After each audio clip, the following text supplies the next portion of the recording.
All right, y'all. If you don't know me, my name is Anna Bratcher. I am the Director of Strategy at Purpose Fueled Leader. So a couple of things have become clear to us at the PFL team. We have a cool brand. People like what we stand for. They like that y'all like that we make money and we make impacts. We like that there's a social enterprise component. We have our nonprofit arm. We have our for-profit arm. It's clear we got that on check. What's also clear is that we haven't communicated what we do because we have questions like, what do y'all do? And so it's like, oh, y'all don't know what we do. So hence, I'm going to be starting to doing these videos to give you snippets of what the Purpose Field Leader team does and what we implement. And to a certain extent, we do a lot. We're highly capable people, and we like doing a lot. However, let me just break it down for you. We do two things. We do business strategy and we do leadership development. We're going to help you set your 3-year, your 5-year, your mission, vision, core values, and then we're going to help you develop your people to insert them into those things, because strategy falls flat if you don't have the right people, but if you don't have strategy, you won't have the right people, and the right people won't want to be in a company that doesn't have vision or mission. Anyway, so today I'm going to be talking about what we call is the Entropy survey that goes into a workshop. All right, let's go into our science brain. Entropy is the lack of order or predictability, a gradual decline into disorder. A leaky ship only gets more leaky. For all of us, sweep it under the rug, it'll go away. Newsflash, it won't. It will only get worse. So for all of us who haven't been in science for years, Sir Isaac Newton said that if a system isn't getting more energy from the outside, then it's eventually going to crumble. I don't know how he worded it. It was probably a lot smarter than that. But in essence, if your energy drains are greater than what's coming in, you're going to collapse. So a lot of times we put off change. Let me tell you a story. There was a story about this dog who's sitting on the bus stop. The owner is sitting right next to the dog. And the dog is yelping and is kind of grunting and is in pain. And the owner is just like not really paying attention. Then this other person comes and sits down and is like, is your dog okay? Like, what's going on over here? And the owner is like, yeah, it's sitting on a nail. It's fine, because it was too lazy to move because it wasn't hurting enough. So this dog is getting a rusty butt up its butt because it's not painful enough. So let's stop doing that. Let's stop waiting until things get really terrible to do something about it. So what we do with the Entropy survey is we literally send it out to a cross-functional team, which means we got people here, we got people here, we got people here, we got people here, because you need to see issues and gaps and pain points from all angles. The C-suite, execs, business owners, y'all are the skyscraper. Then we got the people who are in the trenches and the front lines, the ones dealing with clients. They got a different view. So what we're trying to do is solve 3 core organizational challenges. They're 1, effectiveness versus activity. Where should we focus our finite time and energy to make the most impact? A lot of times we're running around doing a lot of stuff, but is that really what we need to be doing? And are we being effective? That's one issue. 2, signal versus noise. What is the signal we should pay attention to, and what is just noise? Y'all, we going SOS. We freaking out. We're like white flag over things that aren't that big of a deal because we don't know how to structure it. And we haven't created enough of a scale or barometer to know like, nah, this is a big deal, or let it go. That sucks. Keep it moving. We're just listening to a lot of noise with no clarity. Last, diversity versus dissonance. How do we gather diverse perspectives and align them to avoid dissonance? Y'all, we get into silos.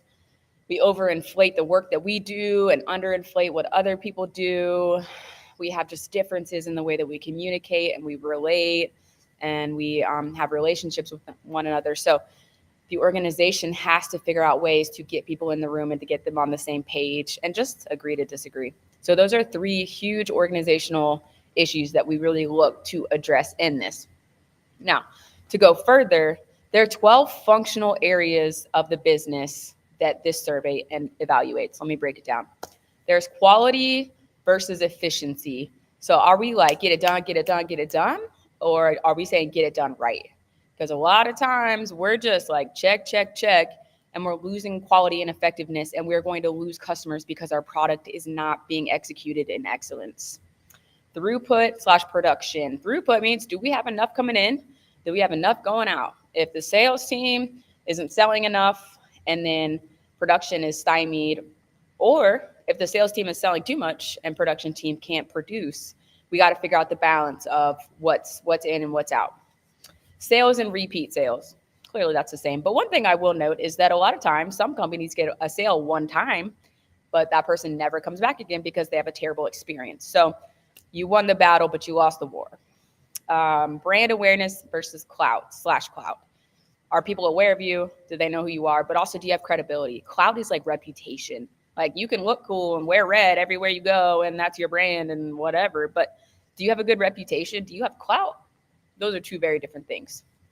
Innovation and disruption. So businesses, you have to be iterating. You have to be innovating constantly because you're going to get a whole bunch of Me Too competitors, companies that say, oh, snap, like, look what they're doing. They got the cheat code.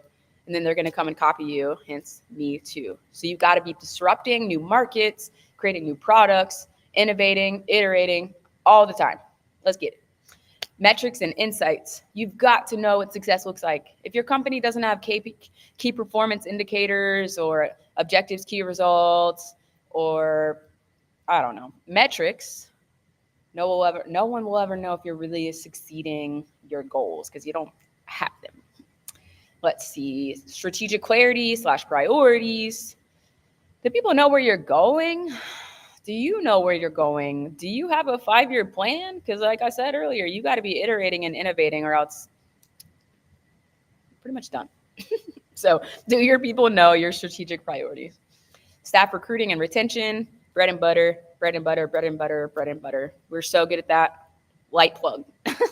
No, but for real, recruiting and retention is huge. That can kill any bottom line. You lose $60,000 for any given person that you have to hire or fire, really, depending on their salary range. But shared vision and values.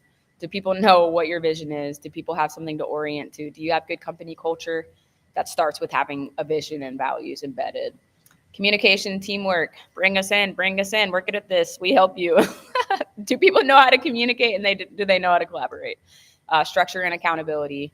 Do you have processes to undergird your structure?